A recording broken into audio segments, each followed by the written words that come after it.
Seja bem-vindo ao Bíblia Fácil, seu programa semanal de estudo da Bíblia. Nós estamos nos estúdios da Novo Tempo, aqui em Jacareí, cidade de São Paulo, com um grupo de amigos estudando o livro do Apocalipse. E você está convidado a se unir a esse grupo tão especial e aprender um pouquinho mais a respeito desse último e extraordinário livro da Bíblia, o Apocalipse.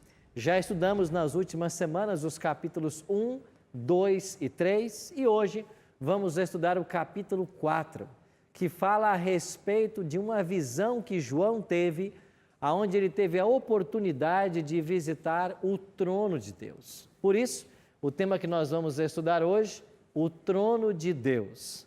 Você já pensou o privilégio que nós teremos hoje de poder nos achegar ao trono de Deus e conhecer as coisas que lá acontecem, o que se passa ao redor do trono de Deus? Esse será o nosso privilégio.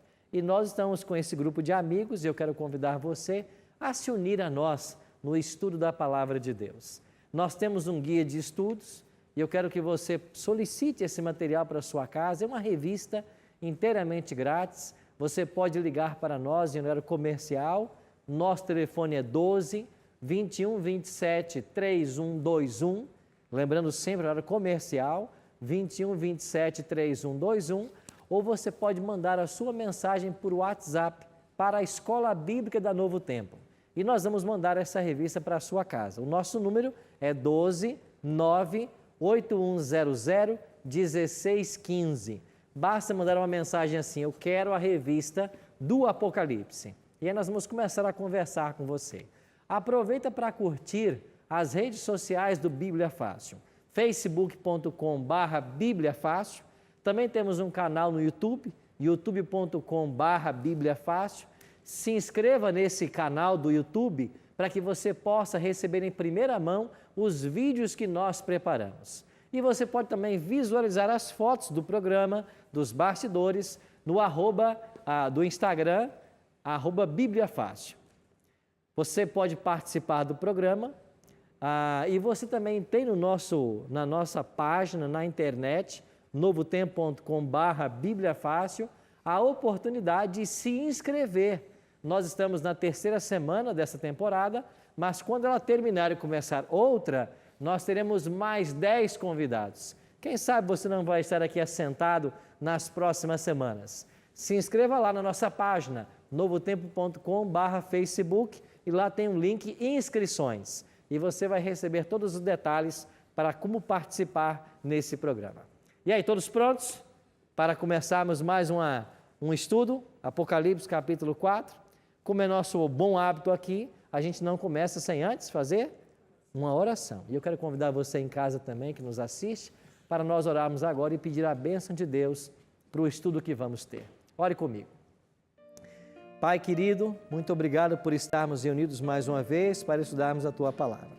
Queremos suplicar a Tua bênção ao abrirmos o Teu livro sagrado e que nós possamos compreender as verdades que esse capítulo 4 deseja nos ensinar. Que de fato, como João, tenhamos uma visão do trono de Deus e que nós possamos nos maravilhar e conhecer como que esse universo está sendo administrado. É a nossa oração. Em nome de Jesus. Amém. Alguns anos atrás, para ser exato, no ano de 2004, vocês estão lembrados quando essa palavra tsunami tornou-se popular, principalmente no mundo ocidental? Isso foi por causa de uma grande onda que invadiu a Indonésia e nós tivemos 226 mil pessoas que morreram por ocasião dessa tsunami.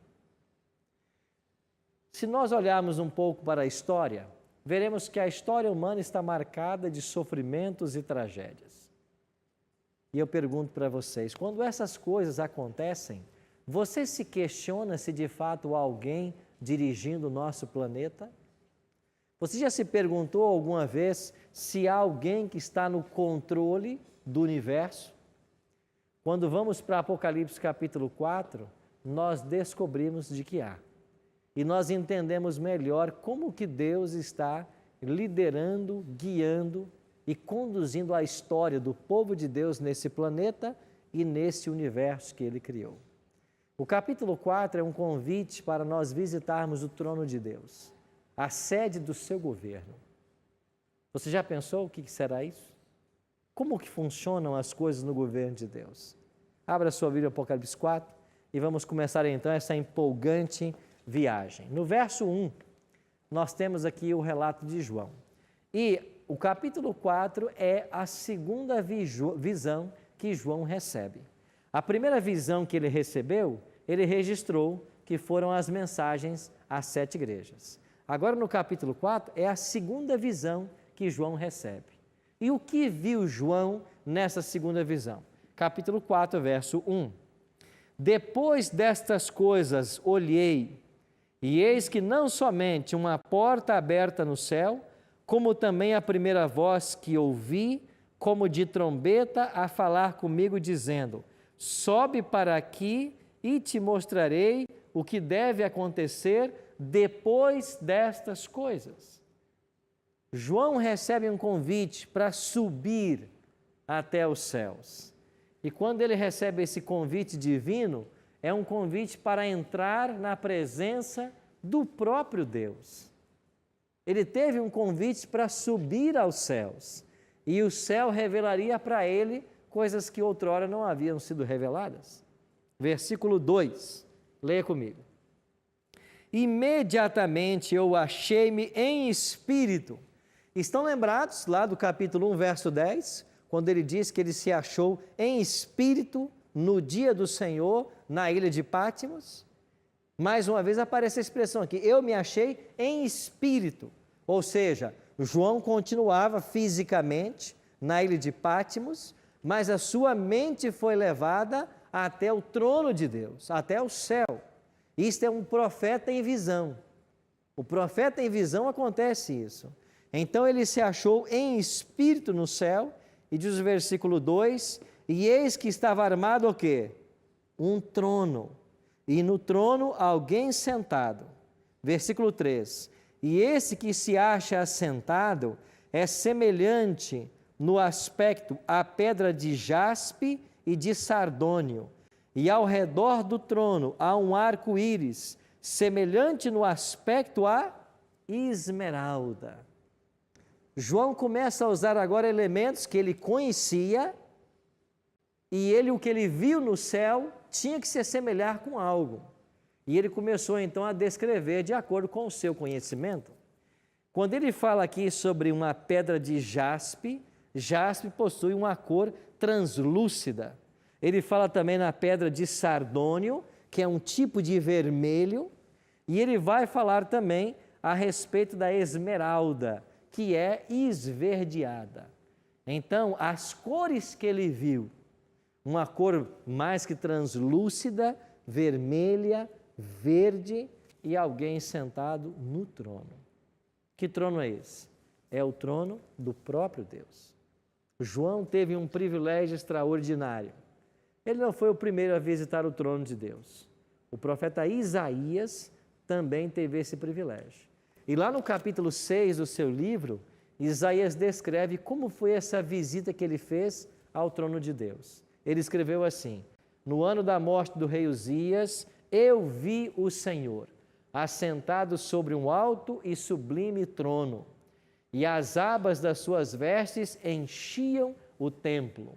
Serafins estavam por cima dele, e cada um tinha 6 asas, com 2 cobria o rosto, com 2 cobria os pés, e com 2 voava. E clamavam uns para os outros, dizendo: Santo, Santo, Santo é o Senhor dos exércitos, toda a terra está cheia da sua glória. Quando você estuda a Bíblia, você começa a aprender coisas espirituais. E nós vimos num programa passado aí, de que hoje temos muitas religiões. Por quê? Porque muitas estão se afastando da Bíblia. Nós temos que ser um cristianismo mais bíblico. E o que a Bíblia ensina nesse verso? Que quando Isaías foi visitá-lo, o trono de Deus estava cheio de, o que diz ele? Que tipo de anjos? Serafins. E quantas asas tem um serafim? 6 asas. E ele diz assim, com 2 asas eles voavam, com 2 cobriam os pés, com 2 cobriam o rosto, para os proteger da glória de Deus. E eles cantavam o quê? Santo, Santo, Santo. Não é isso que eles cantavam?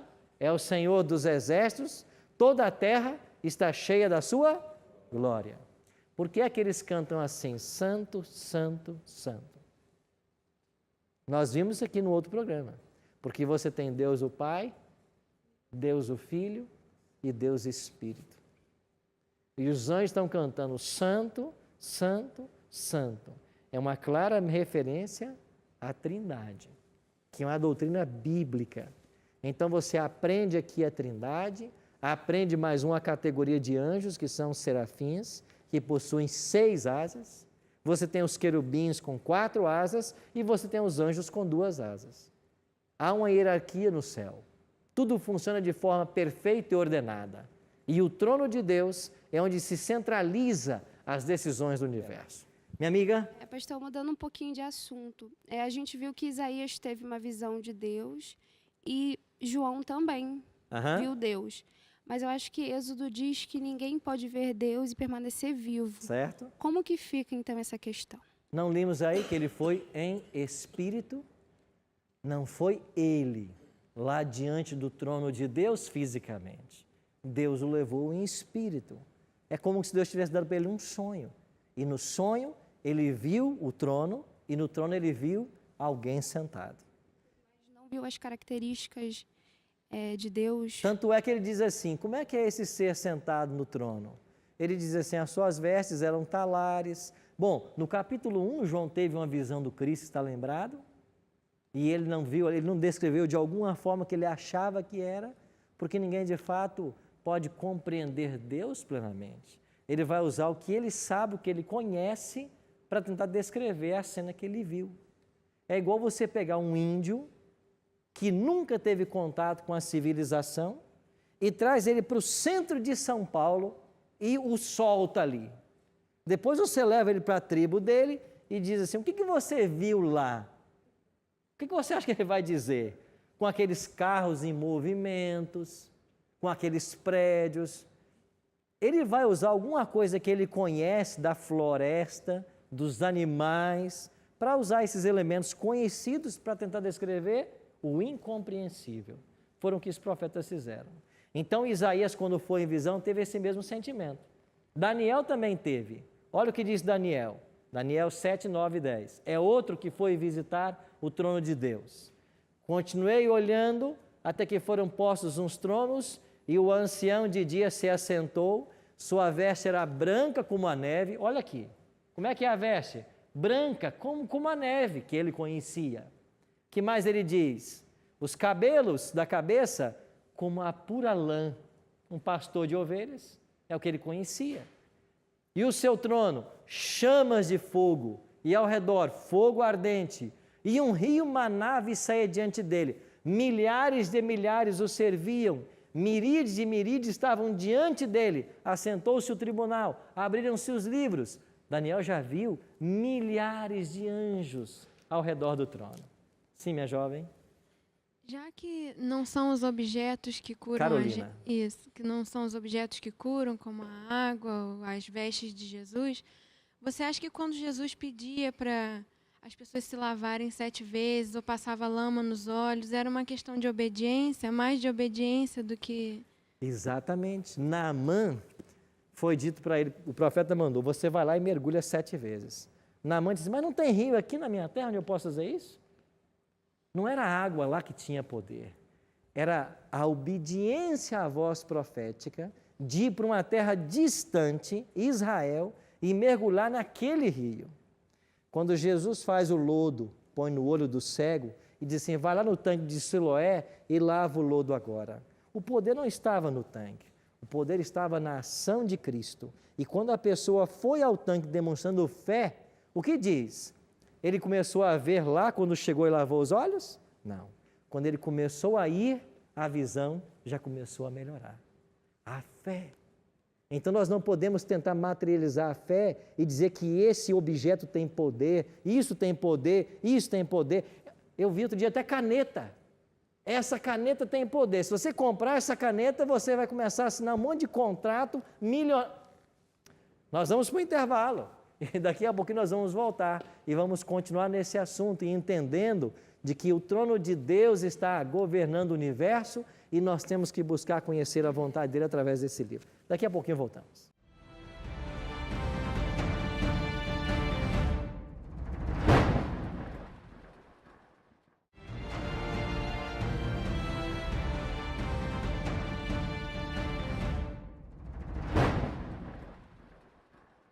Estamos de volta com Bíblia Fácil, temos um presente para você, essa linda revista com todos os 18 temas que oferecemos aqui no programa. É um presente do Novo Tempo para você, você não paga nada por isso, nós pagamos até os correios para chegar aí na tua casa com segurança. Como é que você pode solicitá-la? Vou dar 3 canais. Em horário comercial, telefone para Novo Tempo. Nosso telefone é 12 21 27 3121. Esse telefone é exclusivo para solicitar estudos bíblicos. Não é para servir outro assunto, apenas para solicitação de estudos bíblicos. 12 21 27 3121, horário comercial. Se você tem WhatsApp, manda uma mensagem para 12 9 8100 1615. Diga assim: eu quero a revista do Apocalipse. E as nossas atendentes vão começar a conversar com você para pegar os seus dados postais e enviar a revista para a sua casa. Terceira forma, acesse nossa página na internet, novotempo.com/Bíblia Fácil. Ali você vai encontrar essa revista, você clica nela, preenche um formulário com os seus dados postais e envia para nós. Simples assim. Ninguém tem motivo para não pedir a sua revista. E você que não tem ainda, solicite e acompanhe todas as semanas o Bíblia Fácil aí da sua casa e com essa revista em suas mãos. Aproveita para curtir as páginas do Bíblia Fácil em nossas redes sociais, facebook.com/Bíblia Fácil, nosso canal no YouTube, youtube.com/Bíblia Fácil, ou então no Instagram, @Bíblia Fácil. Você tem ali fotos onde você vai conhecer um pouco dos bastidores da programação e que nós vamos postando semanalmente. Há poucos instantes falamos um pouquinho sobre os profetas que foram até o trono de Deus. Vimos Isaías, Daniel e João. E o Tiago tinha uma pergunta. Na verdade, é só dando uma continuidade ao que a gente estava falando no bloco anterior, a respeito de algumas atitudes, né, que algumas igrejas tomam, e eu acredito que por falta de uma interpretação, saber interpretar os milagres que Cristo fez, acabam tornando o evangelho místico. Então, se usar de alguns materiais, de alguma forma, para fazer com que a pessoa tenha a fé, né, para alcançar algo. Quando, na verdade, nós não precisamos de intermediários, não precisamos de nenhuma forma material, né, a não ser a nossa fé. Então, a gente estava colocando a questão aí da água e tal. Eu acho que todo mundo compreendeu, né, o ponto de vista dele, mas não só a questão da água. Muitas igrejas usam algumas metodologias, né, para que as pessoas acreditem no milagre ou numa bênção, e quando na verdade elas, sem perceberem, eu prefiro acreditar dessa forma, estão tornando o evangelho uma coisa mística. Estão tirando a pureza de Cristo como centro e colocando algum artifício para que justifique o milagre ou a bênção, qualquer tipo de contato em relação a Cristo. É verdade. Em outras linhas, a gente está tirando o acesso direto que qualquer pessoa tem a Deus. Isso nunca pode ser proibido, desestimulado ou confundido. Cada ser humano, cada pessoa tem um acesso direto a Deus. Ninguém aqui depende do pastor Arilton para ir até Deus. Ninguém aqui depende de um sacerdote, de um padre, de um bispo, de um missionário. Ninguém. qualquer ser humano, você que está nos assistindo, qualquer ser humano, qualquer pessoa que exista sobre a face da terra, você tem acesso direto a Deus. Você tem que ir a Deus pela fé, através da oração e da leitura da palavra. São estes os canais que Deus criou para que nós nos relacionássemos. Então, quando você está lendo a sua Bíblia, ou quando você está orando, você tem acesso direto ao Pai. É isso que Jesus veio a ensinar. Cacai? Com relação ao que o colega colocou, o Tiago e o senhor, pastor Arilton, nós temos acesso a Deus, mas também se fala na Bíblia que ninguém vai ao Pai senão por Ele. Por Jesus. Ele, o Filho, Jesus Cristo. Ok. Nesse momento ele está sendo intercessor, não está sendo? Isso. Pois é. Eu acredito na intercessão. Eu acredito. Ok. Através da minha fé, eu posso pedir a intercessão do Filho que intercede ao Pai? Sim. Né? Eu acredito nisso. Sim. Ok? E quando a gente estuda sobre oração, Cacá, a gente aprende o seguinte: você tem que orar ao Pai. Jesus ensinou assim: Pai nosso que estás nos céus.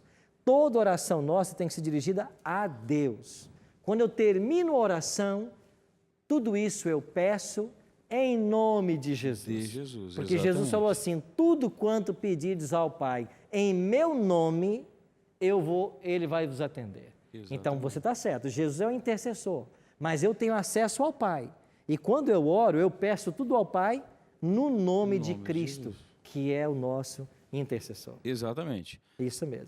Só para concluir essa parte, essa fala, onde é que está a diferença do programa Mais Feliz com Jesus, que eu apresento, com relação a muitas igrejas do que infelizmente pregam? Lá no programa, pastor, eu não peço um centavo, eu não peço dízimo, eu não peço nada disso em troca. Você tem que fazer isso para receber isso. Não. Lá, a única coisa que eu peço para as pessoas, a única coisa que eu exijo das pessoas para que elas recebam a graça é a sua fé em Deus, em Jesus. E você concorda conosco, então, que tem que ser independente da água? Concordo plenamente, mas também concordo que a água é vida. A água é vida. Cacá, a água é vida. Vida. Mas ela não tem um papel a desempenhar agora. Concordo com o senhor. Não precisa da água? Não precisa da água. Basta o quê? Fé. Exatamente. Então, minha sugestão para você: continue com o programa, abençoe as vidas, como? Orientando elas a buscarem a palavra de Deus, orarem com você nesse momento de oração, interceda por elas, mas não coloque elementos no meio, que você vai confundir a mente das pessoas. Perfeito. Certo? Bom, vamos então ao próximo passo desse estudo. João estava diante do trono. Ele começou a ver algo extraordinário. Por que o arco-íris estava sobre o trono de Deus? Não lemos aí que o arco-íris estava sobre o trono de Deus? O arco-íris se originou lá em Gênesis 9. Após o dilúvio, Deus disse assim para aquela geração: eu vou colocar nos céus o meu arco, e todas as vezes que vocês o virem, vocês saberão que eu não mais destruirei a terra com as águas de um dilúvio. E por que é que Deus fez esta aliança e colocou lá o arco-íris? Porque o povo pós-diluviano, quando começava a ver a chuva, eles achavam que era um outro dilúvio. Então, para que o povo não tivesse medo, Deus colocou o arco. E assim eles sabiam, todas as vezes que começava a chover e aparecesse o arco-íris nos céus, Deus prometeu que não virá outro dilúvio. Então era um sinal da aliança com Noé e também um sinal da proteção de Deus. O arco-íris é formado pela junção da luz solar e da água.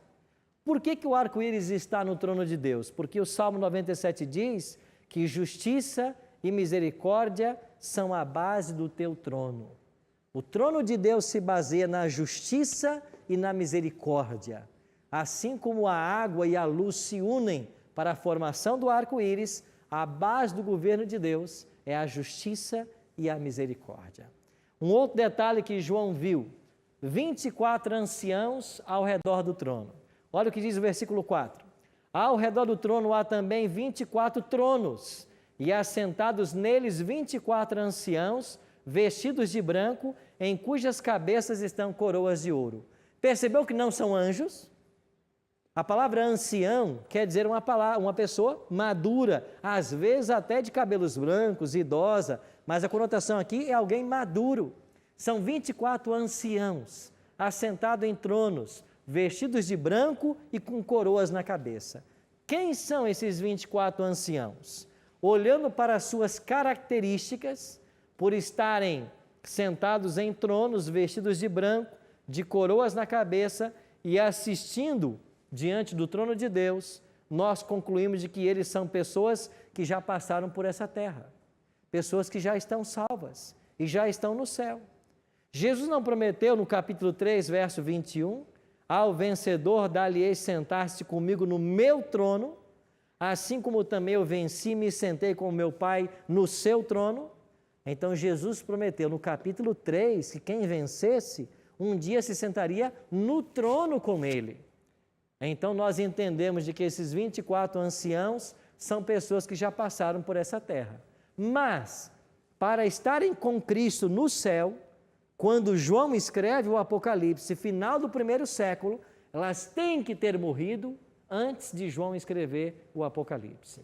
Morrido e ressuscitado. Mas quem é que já morreu e ressuscitou antes do Apocalipse ser escrito? Olha para Mateus capítulo 27, versos 50 a 53. E Jesus, clamando outra vez com grande voz, rendeu o espírito, e eis que o véu do templo se rasgou em dois, de alto a baixo.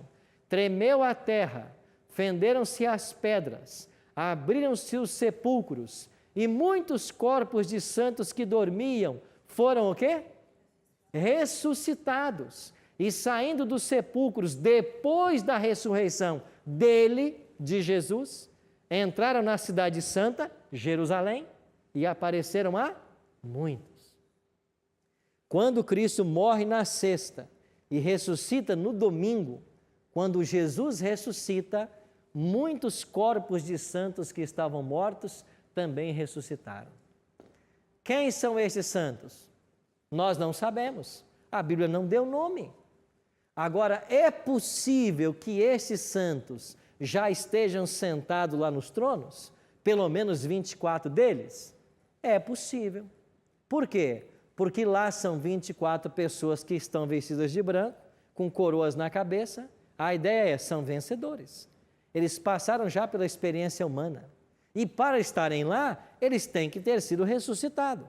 E a Bíblia está me dando em Mateus 27, um grupo de pessoas que foi ressuscitado quando Jesus ressuscitou. Então, quem são eles? Nós não sabemos. Mas há possibilidade destes comporem os 24 anciãos? Há essa possibilidade. Quem mais pode ser membro dos 24 anciãos? Moisés. Moisés não pode ser? Ele não está ressuscitado? Deus não ressuscitou? Elias. Elias não foi para o céu sem provar a morte? Enoque não foi para o céu sem provar a morte? Então, quem é que pode ser esses 24 anciãos? Pode ser um Elias? Pode ser um Moisés? Pode ser um Enoque? Pode. Pode ser alguns desses que ressuscitaram quando Jesus ressuscitou? Pode. Temos a certeza disso? Não. Só estamos dando para você uma possibilidade. José Luiz.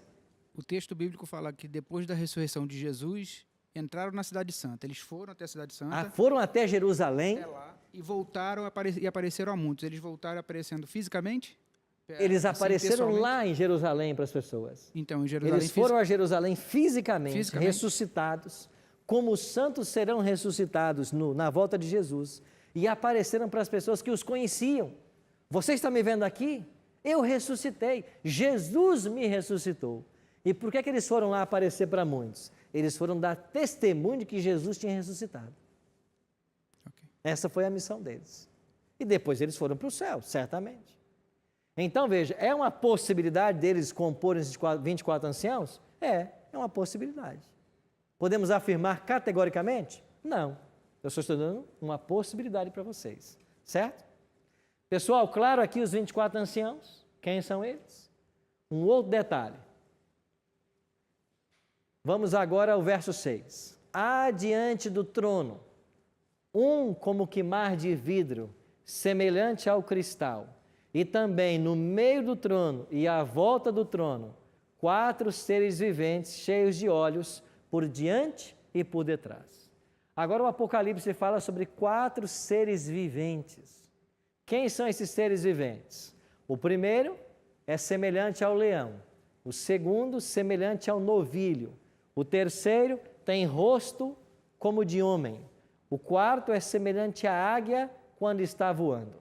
E os 4 seres viventes, tendo cada um deles 6 asas, estão cheios de olhos, ao redor e por dentro, e não tem descanso nem de dia nem de noite, proclamando: Santo, Santo, Santo, é o Senhor Deus, o Todo-Poderoso, aquele que era, que é e que há de vir.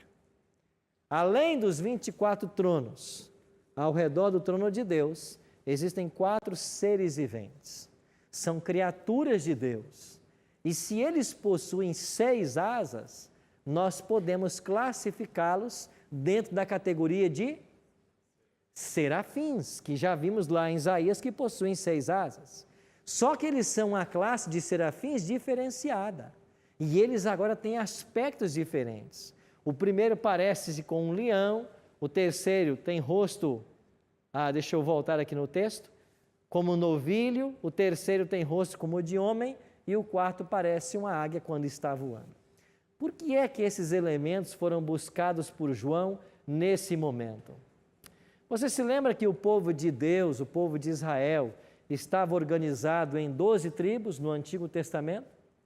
Quando o acampamento de Israel marchava, viajava e parava, o santuário era montado e as tribos eram armadas ao redor do santuário. E de cada lado do santuário ficavam 3 tribos.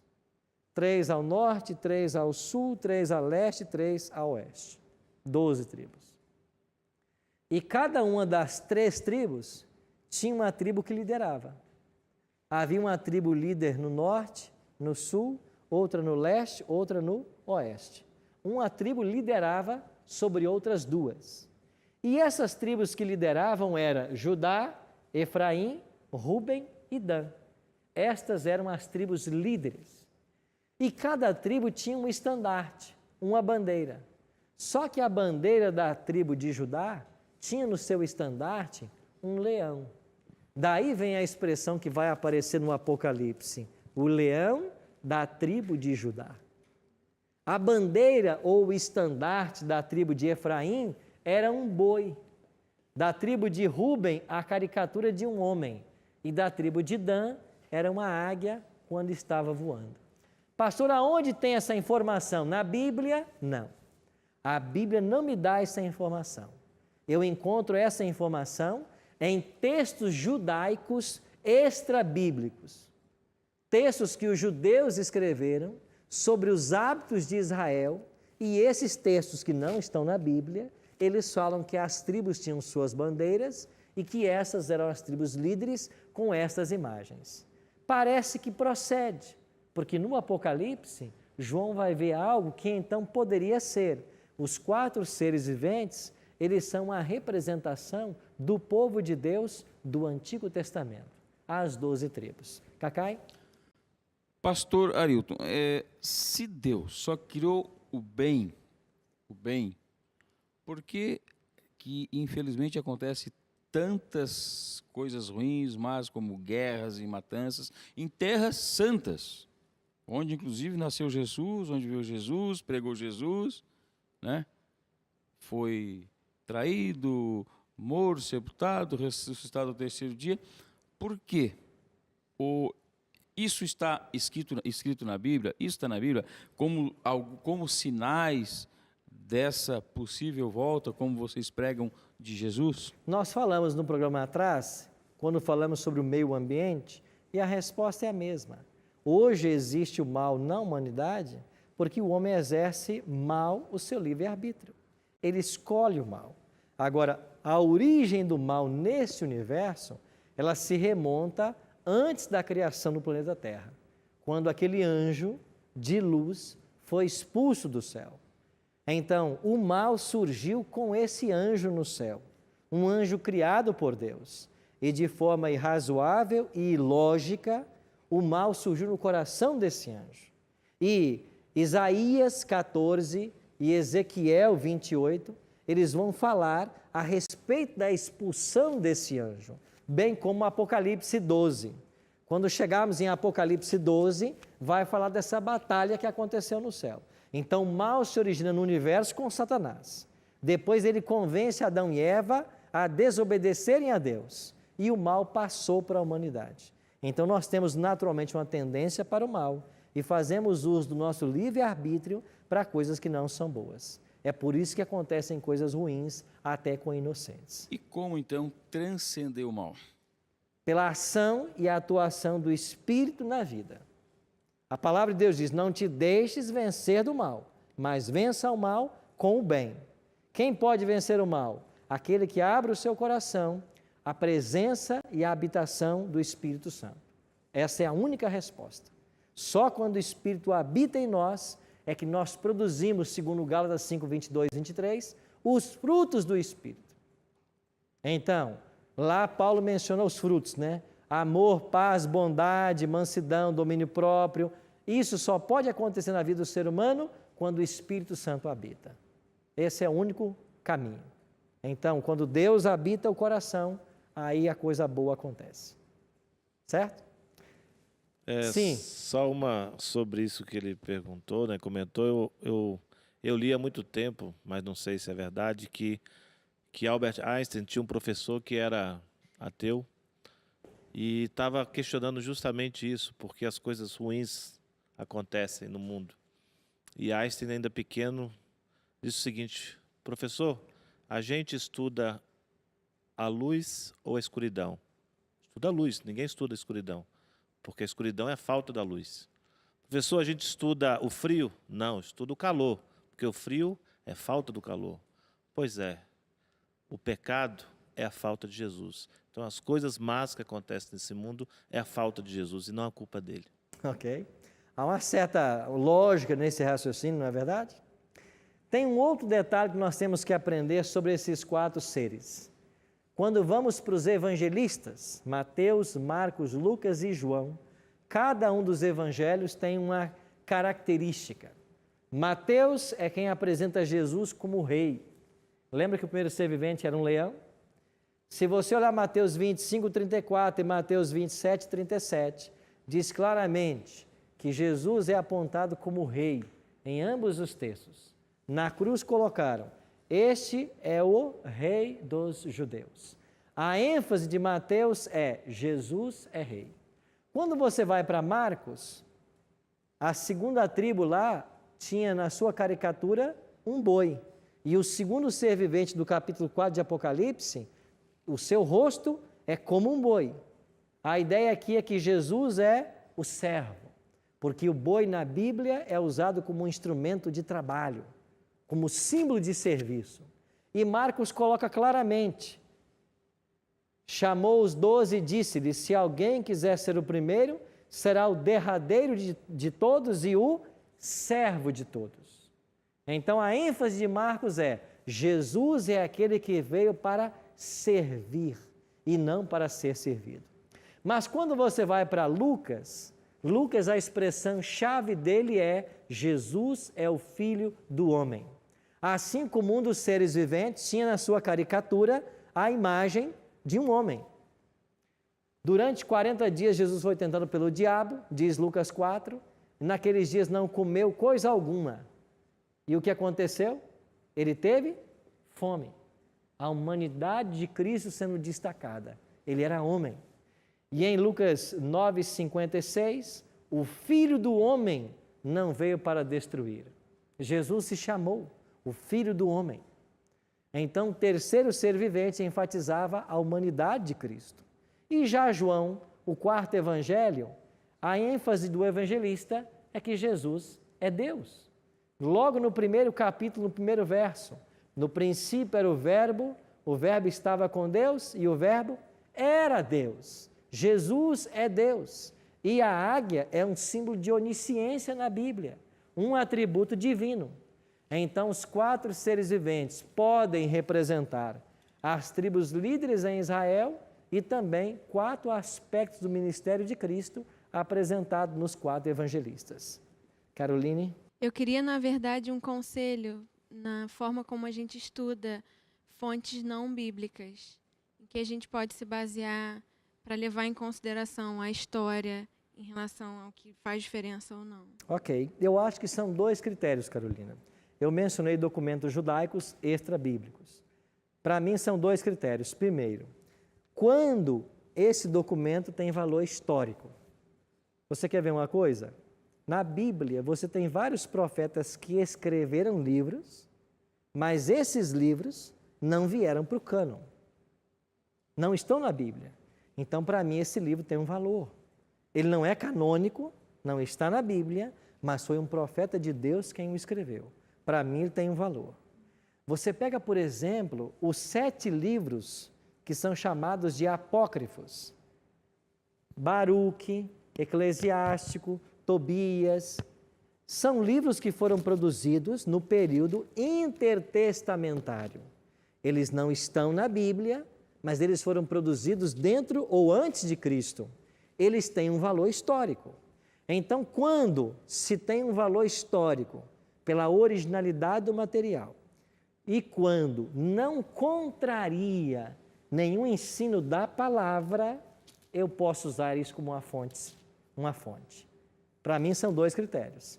Tem que ter, de fato, um valor histórico, a produção dele tem que ser confirmada, quando foi produzido, por quem foi produzido, e segundo, tudo que ele disse lá que não contraria a Bíblia, eu posso usar assim como uma fonte de informação, para corroborar até no estudo da Bíblia, como fizemos nesse caso aqui. Ok? Amigos, quando chegamos nesse capítulo 4, que você percebeu então que Deus está ao trono, 24 tronos ao seu redor, e você tem 4 seres viventes. Qual é a função de todos eles? Auxiliar a Deus na administração do universo. Mas é uma cena litúrgica. E eu queria terminar com isso aqui. Estes seres, eles possuem um cântico. E eles estão cantando diante do trono. O que é que eles estão cantando? Tu és digno, Senhor e Deus nosso, de receber a glória, a honra e o poder, porque todas as coisas tu criaste. Sim, por causa da tua vontade vieram a existir e foram criadas. Então, qual é a ênfase do cântico em Apocalipse 4? Deus é o Criador. Todas as coisas tu criaste. Então, a ênfase desses seres é Deus é o Criador. E como Criador, Ele merece ser adorado. Quem tem que ser adorado? Somente o Criador. Ninguém mais.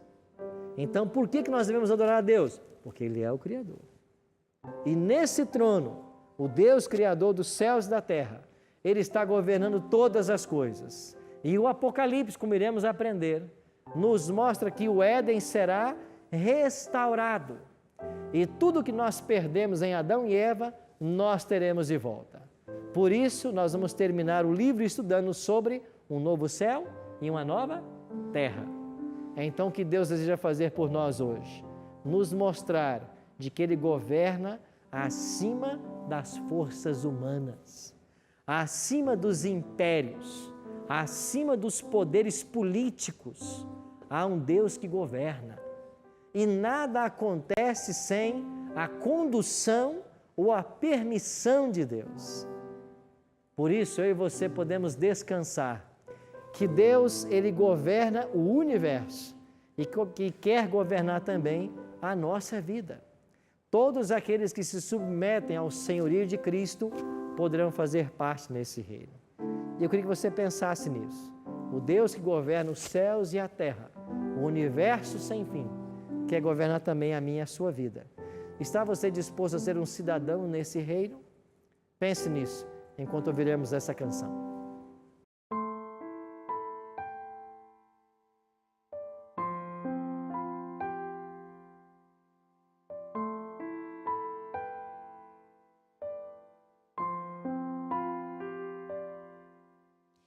Preso às correntes das minhas escolhas, prisioneiro das decisões que fiz, olhando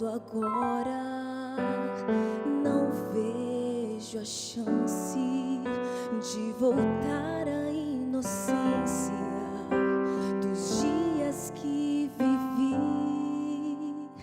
Tenho sede dessa liberdade,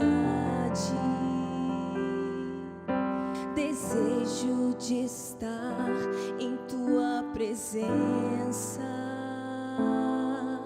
mas os dias vão passando como ondas me levando pra longe do cais, longe do teu amor, do calor dos seus braços, ó Pai.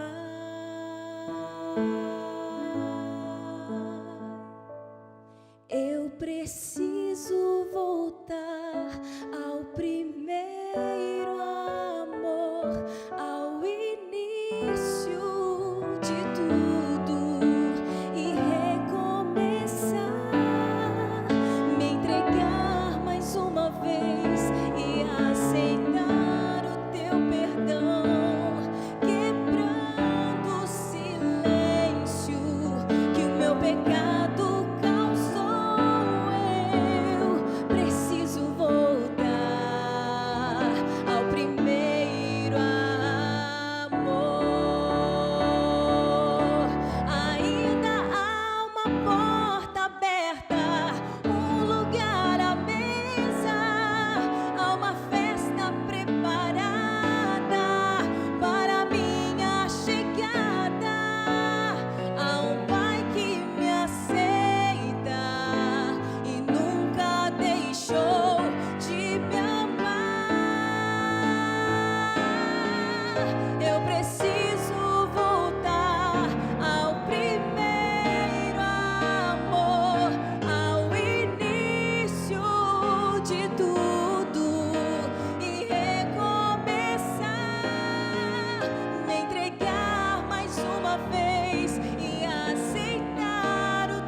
Como é bom sabermos que nós podemos voltar aos braços desse Deus de amor, mesmo que às vezes tenhamos usado nosso livre-arbítrio de forma indevida e trazer sofrimento a alguma vida, nós podemos voltar. Nós podemos nos aproximar desse Deus que governa o universo e nada sai, nada foge do seu controle. Por mais caótico que pareça estar o nosso planeta, por mais injustiças que aconteçam, por mais que os índices de criminalidade só aumentem e pessoas inocentes sofram e morram, há um Deus que um dia trará justiça, porque Ele está sentado no trono. Ele merece a nossa adoração porque Ele nos criou e Ele fará justiça. Talvez eu estou falando com alguém hoje que se sente tremendamente injustiçado pela vida. Talvez você perdeu um garoto de 13 anos, um filho que você tinha, de uma forma inesperada. Talvez os culpados não pagaram por isso. Talvez eu estou falando para uma mãe que perdeu o seu bebê por um erro médico. Talvez ninguém pague por isso nessa terra, mas Deus, Ele vai fazer justiça, porque Ele está governando todas as coisas. Não se preocupe quando parecer que as coisas estão saindo do seu eixo. Finalmente, Deus vai conduzir a história do seu povo para um final feliz. E todos aqueles que submeterem-se a esse senhorio de Cristo, eles terminarão também com a história feliz. Porque a minha e a sua história, ela ainda não terminou. Por isso vamos descansar nos braços desse Deus que tudo pode e saber que mesmo que o mundo não seja perfeito, que as injustiças acontecem, há um Deus que está governando lá do seu trono. E um dia Ele vai trazer a justiça eterna para mim e para você. Vamos orar? Pai Santo, muito obrigado pela certeza que temos nesta hora de que Tu és o nosso Deus, o nosso Criador. O Senhor criou esse planeta e tudo que acontece nele tem ou com o Teu consentimento, a Tua permissão ou a Tua direção. Sabemos que a nossa história ainda não acabou, mas quando ela acabar, nós teremos um final feliz. Por isso queremos nos colocar em Tuas mãos e aceitar o Teu senhorio para a nossa vida. É a nossa oração hoje, em nome e por amor de Jesus. Amém. Obrigado por estar conosco no Bíblia Fácil de hoje. Semana que vem, nós vamos nos encontrar para estudarmos um outro tema, a abertura dos selos do Apocalipse. Iremos estudar então com detalhes os capítulos 5 e 6. Eu espero você. Até lá. Eu gostei muito da abordagem que o pastor Arilton usou, porque o Apocalipse, se eu fosse para eu estudar sozinho, confesso que não iria conseguir, né? E a linguagem, porque a linguagem ela é importante. Eu, como um biólogo, se eu chegar para você e explicar de forma técnica a respeito de fotossíntese, de morfologia, fisiologia das folhas e de plantas, você não é da área da biologia. Então eu preciso usar uma linguagem mais simples para poder te explicar. E o que ele fez no programa foi exatamente isso. Ele utilizou de formas e de linguagens mais simples para poder atingir a todos que estavam ali.